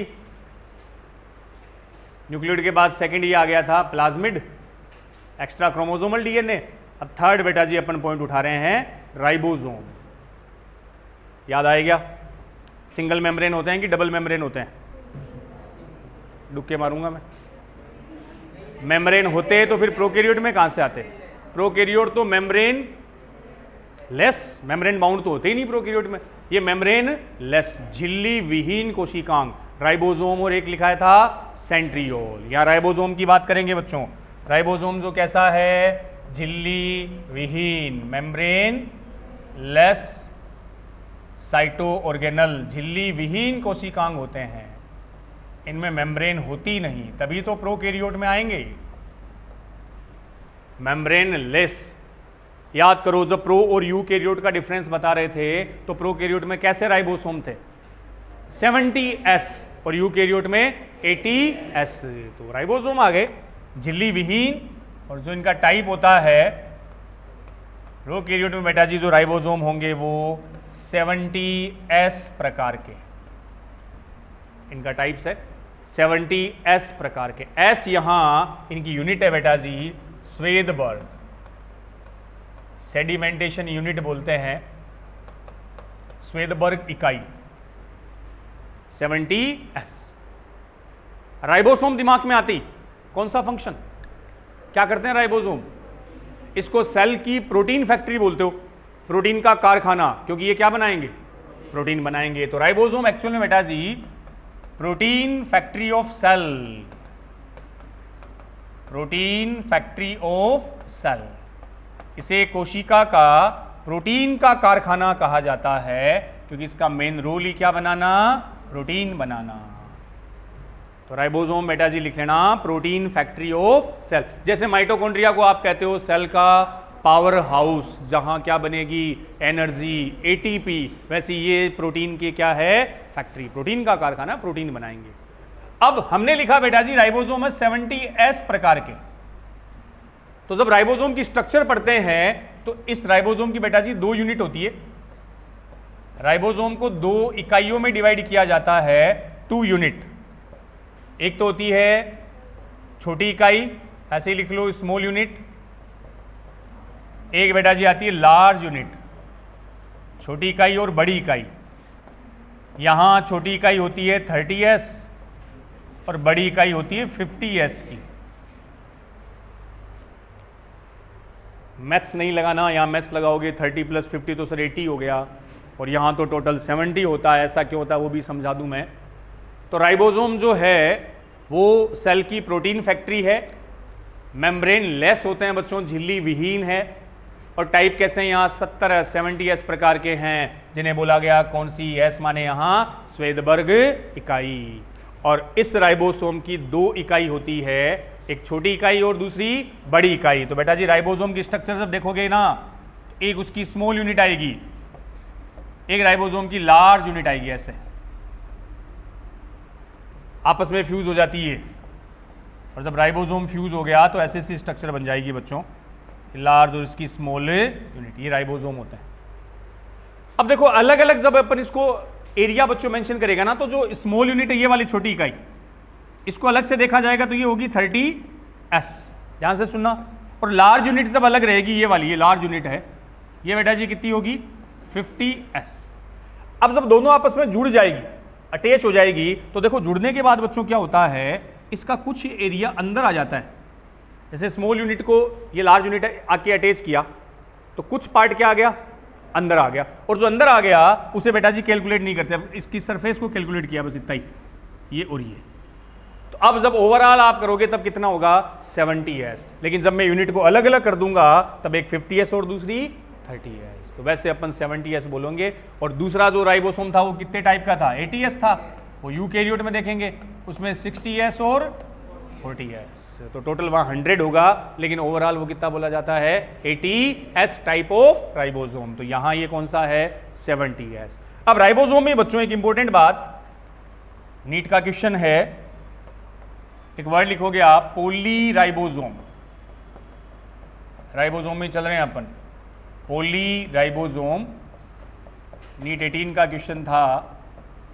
meaning of poly ribosome also called polysome और इर्गोसोम।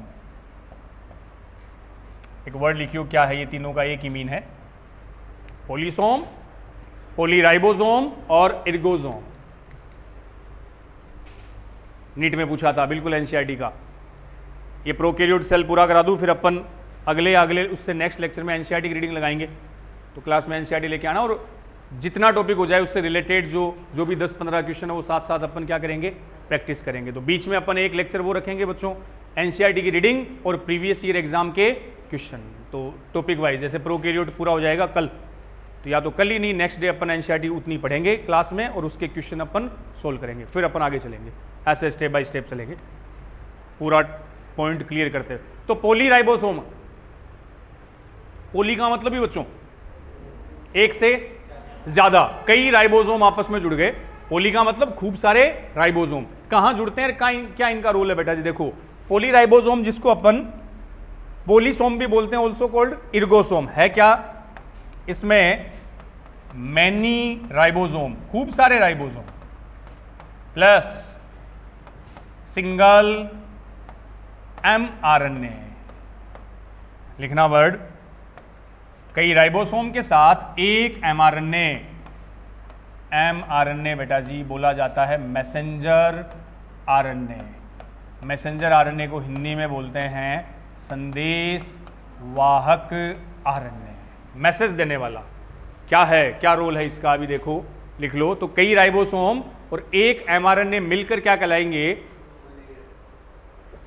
पोलीराइबोसोम, पोलीसोम ऑल्सो कॉल्ड इर्गोसोम। अब देखना, कई राइबोसोम, ये बात तो समझ आ गई बच्चों। ये mRNA क्या है, अभी डीएनए बता रहा था मैं, डीएनए की तरह एक और जेनेटिक मटेरियल होता है, कौन सा, आरएनए, जिसको आप बोलते हो राइबो न्यूक्लिक एसिड। पहले मैं छोटी सी बात बताता हूं बच्चों, कि जैसे डीएनए है, डीएनए क्या करता है, डीएनए अपनी इंफॉर्मेशन से, सूचना से क्या बनाता है, mRNA। फिर mRNA उसी इंफॉर्मेशन से फाइनली क्या बना देता है, प्रोटीन। आपकी सेल में बेटा जी एक स्टेप होता है कि डीएनए की सूचना से बना और एमआरएनए उस सूचना से क्या बना देगा। अरे आपकी बॉडी में एंजाइम होते हैं, बिना एंजाइम कोई भी अभिक्रिया संपन्न, all chemical reaction catalysed by, कोई भी रिएक्शन लिख लो। आपने खाना खाया, उसको पचाना तो आपको एंजाइम चाहिए।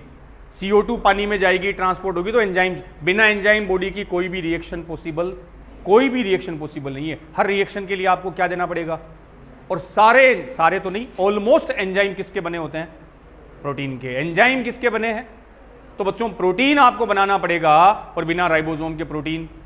तो प्रोटीन पहले किससे बना और एमआरएनए किससे बना। एम मतलब मैसेंजर, मैसेज, संदेश। डीएनए ने जो मैसेज किसको दिया, एमआरएनए को, उसी मैसेज से एमआरएनए क्या बनाएगा, प्रोटीन बनाएगा। और एंजाइम किसके बने होंगे, प्रोटीन के। अब सुनो बच्चों, एमआरएनए से मैंने क्या बना दिया, प्रोटीन। ऊपर आपने लिखा कि भाई प्रोटीन बनाने के लिए तो आपको क्या चाहिए, क्या चाहिए, प्रोटीन फैक्ट्री ऑफ सेल। किसको पता है, राइबोसोम को। तो बिना राइबोसोम के प्रोटीन नहीं बन सकता। और यहां हमने कहा प्रोटीन बन रहा है किससे, एमआरएनए से। इन बातों को कलेक्ट करो। होता क्या है, सबसे पहले आपके पास सेल में, ये मान लो बेटा जी, अपनी बात कर लेते हैं, चलो अपना ये डीएनए है। कैसा डीएनए है, लीनियर डीएनए है। इसे समझाने के लिए, डीएनए से क्या बना, ये बन गया मान लो बच्चों एमआरएनए। आरएनए सिंगल स्टैंडर्ड होता है, डीएनए डबल होता है, आरएनए सिंगल। ये आगे की बातें। तो डीएनए ने इंफॉर्मेशन किसको दे दी, एमआरएनए को। एमआरएनए से बच्चों अब क्या बनेगा, प्रोटीन बनेगा। एमआरएनए से कौन बना, प्रोटीन। और जब एमआरएनए प्रोटीन बनाता है तब बेटा जी इसको किसकी हेल्प चाहिएगी, राइबोसोम की। बिना राइबोसोम के प्रोटीन प्रोडक्शन नहीं होगा। तो होता क्या है कि ऐसे कई राइबोसोम, बच्चों देखो ये राइबोसोम की लार्ज यूनिट, और साथ में राइबोसोम की ये मान लो कौन सी यूनिट है, स्मॉल यूनिट। राइबोसोम की लार्ज और स्मॉल यूनिट, और इन्हीं के बीच में बेटा जी आ गया, ये मान लेते हैं अपन, ये दोनों के बीच में कौन, एमआरएनए। तो ये है एमआरएनए, एक एमआरएनए, और ऐसे खूब सारे बेटा जी ये क्या आ गए, राइबोसोम्स। इसलिए अपन इनको क्या नाम दे देंगे, पॉलीराइबोसोम। तो जब प्रोटीन बनाना होता है तो कई राइबोसोम एक श्रृंखला में जुड़ गए, एक चेन में अरेंज हो गए, और राइबोसोम के साथ कौन आ गया, एमआरएनए आ गया। और वो जो एमआरएनए है वो राइबोसोम के साथ मिलकर बेटा जी क्या बना देगा, प्रोटीन। तो आपसे पूछे पॉलीराइबोसोम का मतलब कई राइबोसोम, लेकिन एमआरएनए एक, तो एक एमआरएनए किससे जुड़ गया, इन कई राइबोसोम से। और राइबोसोम की हेल्प से एमआरएनए किस में कन्वर्ट हो जाएगा, प्रोटीन में। तो इसी से बच्चों प्रोटीन बनने का मतलब आप फिर उससे अपने अकॉर्डिंग बॉडी क्या बना लेगी, एंजाइम बना लेगी। और बिना एंजाइम के बॉडी की कोई भी रिएक्शन संपन्न नहीं हो सकती। तो यहां हमने बात की राइबोसोम की, और उसी से जुड़ा हुआ बेटा जी एक वर्ड हमने लिख दिया पॉलीराइबोसोम, जिसमें खूब सारे राइबोसोम और एक अकेला एमआरएनए। एम माने मैसेंजर, आरएनए जो खुद किससे बनता है, डीएनए से, और एमआरएनए आगे क्या बना देगा, प्रोटीन। किसके साथ मिलकर, राइबोसोम के साथ मिलकर। इसलिए राइबोसोम को हमने क्या कहा, सेल की प्रोटीन फैक्ट्री। क्लियर। तो पहला वर्ड बच्चों न्यूक्लियोइड आ गया, दूसरा आ गया प्लाज्मिड, तीसरा हमने लिख दिया राइबोसोम। अगला इसी साइटोप्लाज्म में बेटा जी फोर्थ लिख लो, फोर्थ मेंशन कर लेना मीजोसोम। मीजोसोम ये भी बताया था जब प्रोकैरियोट यूकैरियोट में डिफरेंस कर रहे थे, क्या था मीजोसोम, किसके एनालोगस था, माइटोकॉन्ड्रिया। एनालोगस का मतलब जिनका फंक्शन सेम हो, वो एनालोगस। तो मीजोसोम में बच्चों लिख लो, मीसोसोम जो होते हैं, फिर से वही वर्ड लिखवा रहा हूं मैं पहले, एनालोगस टू माइटोकॉन्ड्रिया, माइटोकॉन्ड्रिया के समवर्ती। तो बच्चों प्रोकैरियोट सेल में माइटोकॉन्ड्रिया तो होते ही नहीं है ना, क्योंकि माइटोकॉन्ड्रिया तो मेम्ब्रेन बाउंड है, तो माइटोकॉन्ड्रिया तो होंगे नहीं। उसकी जगह कौन होते हैं, मीजोसोम, जिनका काम सेम हो एनालोगस, और जिनका ओरिजिन सेम हो होमोलोगस। समजात बताया था। और एनालोगस का मतलब क्या है था, समवर्ती। समवर्ती मतलब क्या है थे, फंक्शन सेम, कार्य में क्या होंगे, समान। तो क्या फंक्शन होगा, माइटोकॉन्ड्रिया क्या करता है, एटीपी, फूड का ऑक्सीडेशन होगा, रेस्पिरेशन से क्या बनाएगा, ऊर्जा, एटीपी। यहां एटीपी बनाने का काम मेसोसोम। तो मेसोसोम में बच्चों लिखो ये बनते हैं infolding of cell membrane, cell membrane के अंतर्वलन से बनते हैं, by infolding of cell membrane, कोशिका झिल्ली के अंतर्वलन से निर्मित होते हैं। सेल मेम्ब्रेन जगह जगह से फोल्ड बना लेती है, उसी फोल्ड को हम बोलते हैं मेसोसोम। तो फॉर्मेशन होगा by infolding of cell membrane. जैसे सेल मेम्ब्रेन सबसे आंतरिक लेयर आई थी ना बच्चों, इनर लेयर, ये मान लो एक सेल मेम्ब्रेन है। अब इस सेल मेम्ब्रेन को मैंने ऐसे बना दिया, सेल मेम्ब्रेन ये फोल्ड आगे कुछ ऐसे, इन्हीं फोल्ड को हमने क्या नाम दे दिया, मेसोसोम। और ये अपनी क्या है, सेल मेम्ब्रेन, ये अपनी क्या हो गई, सेल मेम्ब्रेन। तो बनेंगे कैसे, सेल मेम्ब्रेन के इनफोल्डिंग से। इनफोल्ड समझ गए ना, किसी में भी, अरे माँ जी आटा गूंथती है ना, आटा गूंथो, अब कई बार होता है ना अपन उस फ्लोर आटे में, गूंथे हुए आटे में से अंगुलियां फंसाते हैं, करते थे बचपन में, तो वो अंगुलियां अंदर गई, वो एक तरह से उसके क्या बन गए, इनफोल्ड बन गए। वो जो कैविटीज इनफोल्ड है ना, ऐसी सेल मेम्ब्रेन में इनफोल्ड आ गए। यही इनफोल्ड यहाँ क्या कहला रहे हैं, मेसोसोम कहलाते हैं। मेसोसोम है जो किसके जैसे होंगे, लाइक माइटोकॉन्ड्रिया। इसलिए बेटा जिनको माइटोकॉन्ड्रिया का क्या कहा जाता है, एनालोगस, जिनके फंक्शन क्या रहेंगे, सेम रहेंगे। अब जो मेसोसोम है बच्चों, दो टाइप के बताते हैं सेल और प्रोकैरियोट के अंदर। There are two types of mesosome, next line में मेंशन कर लेना, there are two types of mesosome. Two types of mesosome, दो है, पोजीशन और फंक्शन के बेस पर। There are two types of mesosome. पहला एक साइड में लिख लो, peripheral mesosome, peripheral mesosomes. Peripheral का मतलब परिधीय मेसोसोम, जो सेल मेम्ब्रेन में कहाँ मिलेंगे, परिधि पर, पेरिफेरल पर। और दूसरे बेटा जी आ गए सेंट्रल मेसोसोम। सेंट्रल का मतलब वो सेल में कहाँ आएंगे, सेंटर में आएंगे। तो there are two type of mesosome based on location and function. स्थिति और कार्य के आधार पे दो प्रकार के हैं, ये भी लिख लेना, based on location and function, कि मेसोसोम कहां है और उसका क्या फंक्शन है। फंक्शन तो दिमाग में आ ही रहा है कि भाई माइटोकॉन्ड्रिया के एनालोगस है। तो based on function and location, peripheral और दूसरे आ गए सेंट्रल। जैसे ये ले लो सेल मेम्ब्रेन। अब सेल मेम्ब्रेन में बच्चों दो टाइप के आ गए,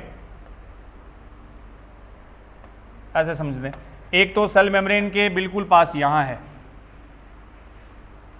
ये तो सेल मेम्ब्रेन की बिल्कुल परिधि पर है। एक बेटा जी ऐसे मेसोसोम्स है, ये लो, तो ऐसे मेसोसोम जो सेल मेम्ब्रेन के बिल्कुल पास है, इनको तो आप क्या बोल दोगे, पेरिफेरल मेसोसोम। और जो सेल के बीच में तक आ गए, सेंटर तक आ गए, वो क्या कहलाएंगे, सेंट्रल मेसोसोम।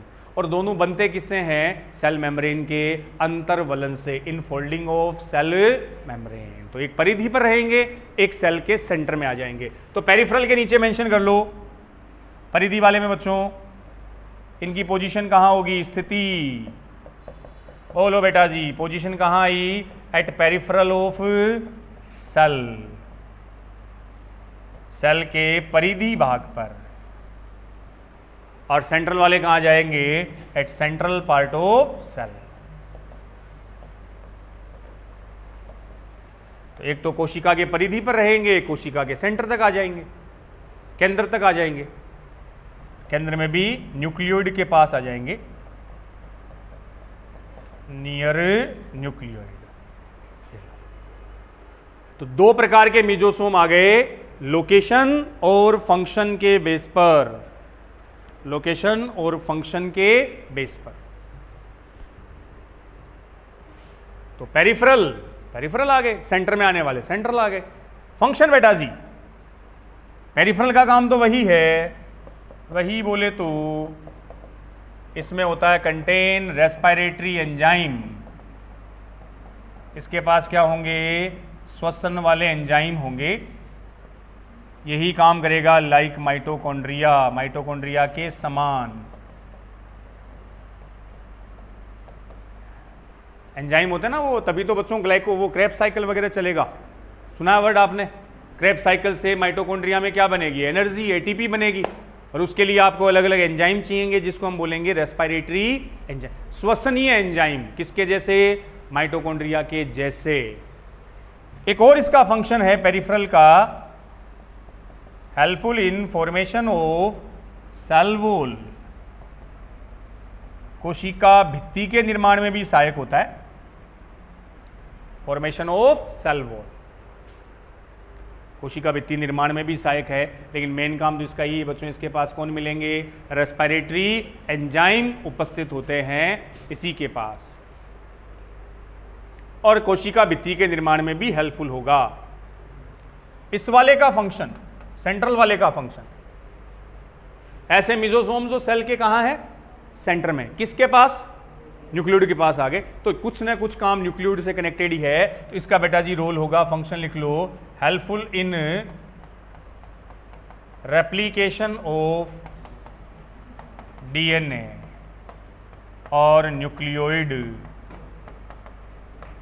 रेप्लिकेशन का मतलब डीएनए की कॉपी, प्रतिलिपिकरण। तो डीएनए का बच्चों जब रेप्लिकेशन होगा, डीएनए की कॉपी बनेगी, उसमें हेल्पफुल कौन होगा? ये सेंट्रल मिजोसोम। कॉपी, डीएनए अपनी एक फोटोकॉपी मशीन होती है ना, जीरोक्स बनाता है बच्चों, अपने जैसा एक और डीएनए बनाता है। क्यों? बता रहा था ना, सेल में 46 क्रोमोसोम है, एक से दो सेल बनी, दोनों के पास कितने गए?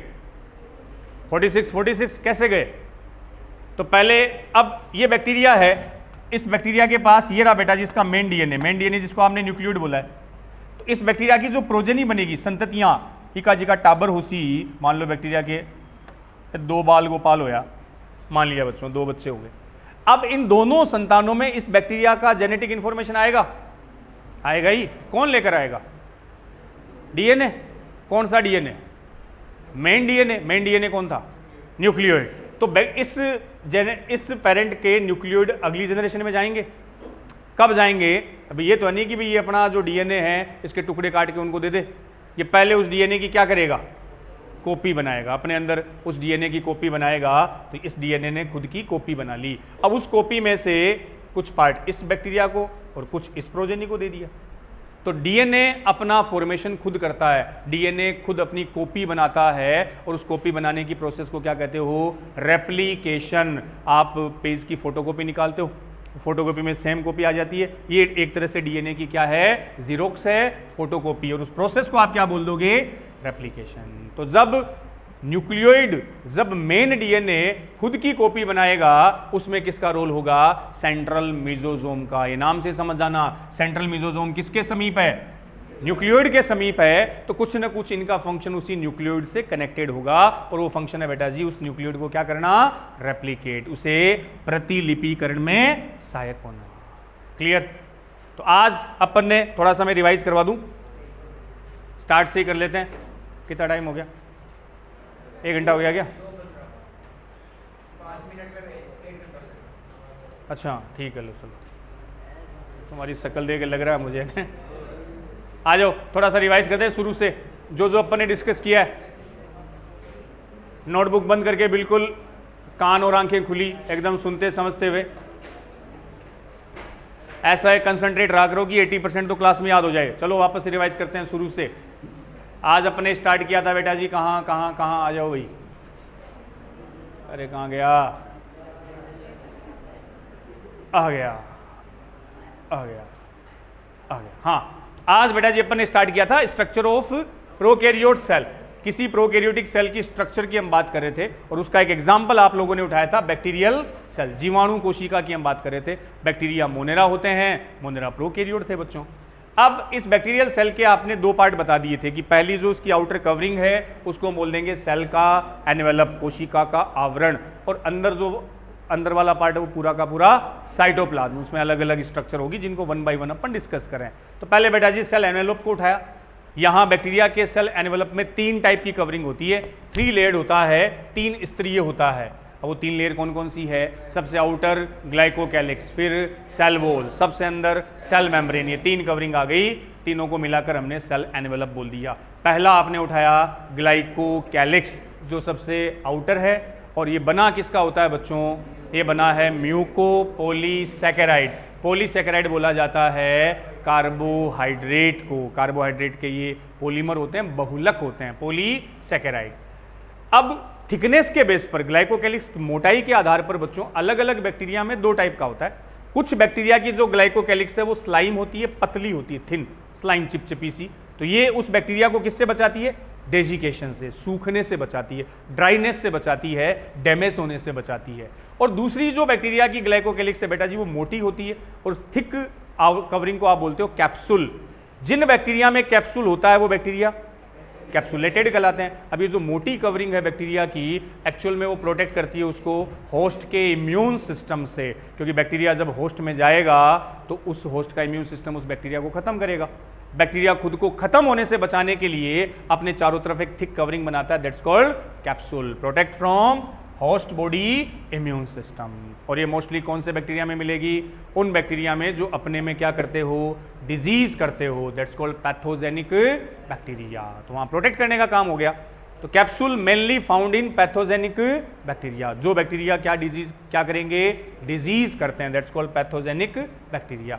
नेक्स्ट बच्चों, सेकेंड जो पार्ट आया था ग्लाइकोकैलिक्स के बाद आ गया था सेल वॉल। ये उस एनवेलप की मिडल लेयर है जो बनी थी किसकी?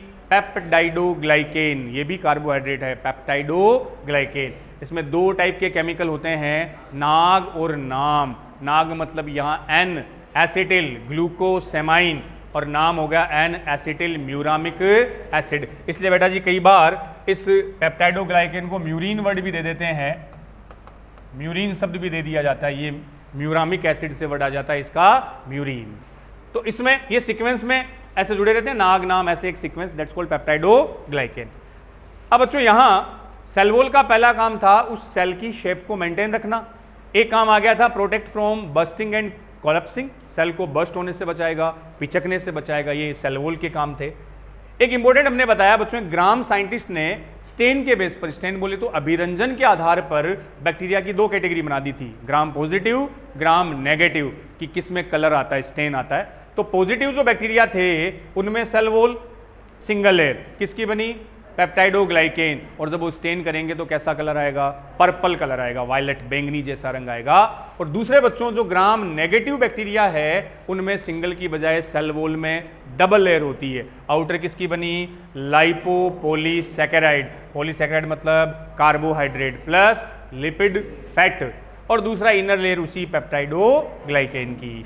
तीसरा बच्चों सेल वॉल के बाद सबसे अंदर सेल मेम्ब्रेन, इसको यूनिवर्सल मेम्ब्रेन बोलते हैं।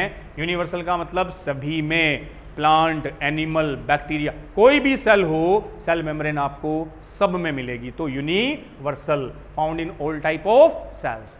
देन इंडिविजुअली बच्चों आता है कि इन सेल एनवेलप का अलग अलग, अगर मैं बात करूं कि ग्लाइकोकैलिक्स का अलग काम है, सेल वॉल का अलग रोल है, सेल मेम्ब्रेन का अलग काम है, लेकिन अगर कलेक्टिवली बोला जाए कि सेल एनवेलप क्या करता है, तीनों मेम्ब्रेन एक साथ क्या करती है, तो आपका आंसर क्या होगा? प्रोटेक्शन। वो बैक्टीरिया को प्रोटेक्ट करेगी, that's collectively function of cell envelope. तीनों का एक साथ फंक्शन हो गया। देन साइटोप्लाज्म आया। अब चूंकि प्रोकैरियोट सेल है इसलिए सेल मेम्ब्रेन बाउंड ऑर्गेनल, झिल्ली युक्त कोशिकांग नहीं होंगे। 2 एक्सेप्शन बताऊंगा मैं अगले लेक्चर में। अब इसमें एक न्यूक्लियोइड ले लिया। न्यूक्लियोइड हमेशा प्रीमिटिव इनसेपिएंट न्यूक्लियस था, जिसको आपने प्रो क्रोमोसोम भी कहा था, जीनोफोर कहते हैं। और ये बेटा जी न्यूक्लियर मेम्ब्रेन नहीं थी, वो ध्यान, ये न्यूक्लियोलस भी नहीं था। अब इसमें ये इसका मेन डीएनए जो डबल स्टैंडर्ड के साथ कैसा था? सर्कुलर था। मेन डीएनए है तो क्या रखेगा? कैरी जेनेटिक इंफॉर्मेशन, आनुवंशिक सूचना उस बैक्टीरिया की उसी के पास होती है। इसके अलावा भी बच्चों मेन डीएनए के अलावा भी बैक्टीरिया के साइटोप्लाज्म में कुछ और डीएनए होते हैं, दैट्स कॉल्ड प्लाज्मिड। क्रोमोसोम के अलावा है, इसलिए हमने बोला extra chromosomal DNA. Cytoplasmic DNA cytoplasm में मिलता है। डिफरेंस है, मेन डीएनए के कंपेयर साइज में छोटा होगा, हालांकि ये भी डबल स्टैंडर्ड और सर्कुलर होगा। अब बात आ गई कि भाई सारी इंफॉर्मेशन तो मेन डीएनए के पास है, तो प्लाज्मिड क्या करते हैं? तो प्लाज्मिड क्या करते हैं ये समझने के लिए हमने 2 टाइप के प्लाज्मिड बताए। वो फंक्शन के बेस है। पहला आर प्लाज्मिड और दूसरा एफ प्लाज्मिड। आर माने रेजिस्टेंस, इन प्लाज्मिड के पास क्या होगी, रेजिस्टेंस कैपेसिटी होगी, किसके अगेंस्ट, एंटीबायोटिक। एंटीबायोटिक ऐसे केमिकल होते हैं जिनकी प्रेजेंस में बैक्टीरिया की ग्रोथ नहीं होगी। तो बच्चों अगर अपने बैक्टीरियल डिजीज हो जाए तो डॉक्टर आपको प्रिस्क्राइब क्या करेगा, एंटीबायोटिक देगा ताकि बैक्टीरिया की ग्रोथ ना हो। तो इन जनरल अगर हमने एंटीबायोटिक मिला दिया बैक्टीरिया खत्म हो जाएंगे। लेकिन बेटा जी कुछ बैक्टीरिया में ये स्पेशल प्लाज्मिड आ गया, कौन सा, आर प्लाज्मिड, जिसका काम provide resistance capacity against antibiotic. जैसे मैंने एग्जांपल ले दिया AMPR, AMP यहाँ का है एम्पीसिलिन, जो एक टाइप की क्या है, एंटीबायोटिक। तो जिस बैक्टीरिया में ये वाली जीन है, ये प्लाज्मिड है, वो बैक्टीरिया एम्पीसिलिन की प्रेजेंस में ग्रोथ कर लेगा क्योंकि उसमें इसके अगेंस्ट क्या आ गई, रेजिस्टेंस आ गई। जिसमें ये जीन नहीं है, ये प्लाज्मिड नहीं है, उसकी ग्रोथ नहीं होगी। क्लियर। दूसरा एफ प्लाज्मिड, एफ माने फर्टिलिटी, जनन क्षमता से रिलेटेड है, जो बैक्टीरिया का सेक्स डिटरमाइन करेगा कि इधर मेल है और फीमेल है।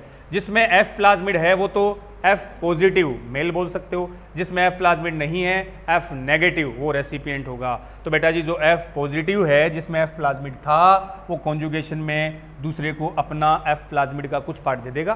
तो जिसमें एफ प्लाज्मिड आ गया वो नेगेटिव से भी क्या हो जाएगा, पॉजिटिव हो जाएगा। तो ये डोनर, ये रेसिपिएंट, ये मेल और ये फीमेल। तो सेक्स को डिटरमाइन करता है, लिंग को निर्धारित करता है। फिर आ गया राइबोसोम। राइबोसोम मेम्ब्रेन लेस है, मेम्ब्रेन होती नहीं। प्रोकैरियोट में कैसे टाइप के होंगे, 70S, S क्या है, स्वेदबर्ग यूनिट है। और बेटा जी राइबोसोम सेल की क्या, प्रोटीन फैक्ट्री होती है, प्रोटीन बनाने में इनका मेन रोल है। इसकी 2 यूनिट है, स्मॉल यूनिट 30 है, लार्ज 50 है। अलग अलग 30 और 50 होगी, जब दोनों आपस में जुड़ेंगे तब बेटा जी वो 70S कंसिडर होगी। काम ही प्रोटीन फैक्ट्री है। तो बेटा जी यहाँ एक वर्ड आया पॉली राइबोसोम। पॉली का मतलब खूब सारे राइबोसोम किसके साथ मिलकर, एक mRNA के साथ मिलकर कहलाएंगे poly ribosome, also called polysome या इर्गोसोम। अब ये mRNA क्या है, तो बेटा जी क्या होता है कि जो अपना DNA है उससे इंफॉर्मेशन mRNA मैसेंजर RNA को मिलती है।